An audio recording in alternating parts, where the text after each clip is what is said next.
జనవరి 26. ప్రియులారా, దేవుడు మనలను ఈలాగు ప్రేమింపగా మనము ఒకరినొకరు ప్రేమింపబద్ధులమై ఉన్నాము. యోహాను రాసిన మొదటి పత్రిక 4వ అధ్యాయం 11వ వచనం. ప్రేమను మనం అదుపు చేయలేని, ఊహించలేని ఒక భావోద్వేగంగా భావించకూడదు. మనం ప్రేమించాలని ఆజ్ఞాపించబడ్డాం. మరియు ప్రేమ అనేది సాధారణ జలుబులాగా అకారణంగా వచ్చే అంతుచిక్కని అప్పుడప్పుడు కలిగే ఒక అనుభూతి అయితే ఈ ఆజ్ఞను పాటించడం అసాధ్యం.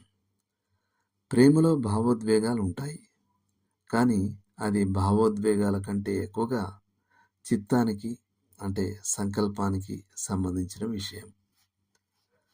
ప్రేమ అనేది కలల ప్రపంచంలోని కోటలకు పరిమితమైనదనే భావన నుండి దైనందిన జీవితంలోని కఠిన వాస్తవాలతో దానికి పెద్దగా సంబంధం లేదనుకునే భావన నుండి కూడా మనం జాగ్రత్త పడాలి.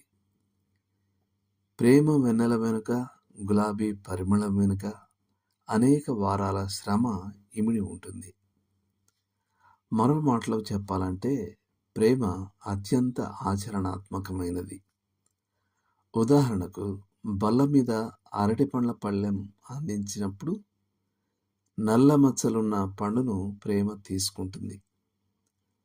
ప్రేమ వాష్ బేసిన్ మరియు స్నానాల గదిని ఉపయోగించిన తర్వాత శుభ్రపరుస్తుంది. పేపర్ టవల్స్ అయిపోయినప్పుడు ప్రేమ వాటిని తిరిగి పెడుతుంది. తద్వారా తర్వాతి వ్యక్తికి అసౌకర్యం కలగదు. అవసరం లేనప్పుడు ప్రేమ లైట్లను ఆర్పివేస్తుంది.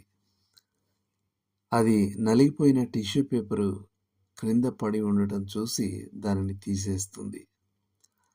అవసరానికి తీసుకున్న కారును ఉపయోగించిన తర్వాత అది గ్యాస్ మరియు ఆయిల్ను తిరిగి నింపుతుంది. ప్రేమ అడగకుండానే చెత్తను పారవేస్తుంది. అది ఇతరులను వేచి ఉండేలా చేయదు. అది తనకంటే ముందు ఇతరులకు సేవ చేస్తుంది. కూటమునకు భంగం కలగకుండా గట్టిగా ఏడ్చే పసిబిడ్డను ప్రేమ బయటకు తీసుకెళ్తుంది. చెవిటివారు వినడానికి వీలుగా ప్రేమ బిగ్గరగా మాట్లాడుతుంది మరియు ఇతరులతో పంచుకోవడానికి తగినంత సంపాదించడానికి ప్రేమ పనిచేస్తుంది. ప్రేమ వస్త్రానికున్న అంచులు నేలపై దుమ్ము వరకు నేరుగా చేరగలవు. మురికైన వీధులు మరియు సందులను కూడా అవి చేరగలవు కాబట్టి అవి చేరాలి. విఫలమైన జీవితాలను ప్రజ్వలింపజేసే వరకు ప్రేమ తన సంపూర్ణతను కనుగొనలేదు కాబట్టి కొండలపై విశ్రమించడానికి దానికి ధైర్యం చాలదు. అది లోయలోనికి తప్పక దిగి వెళ్ళాలి.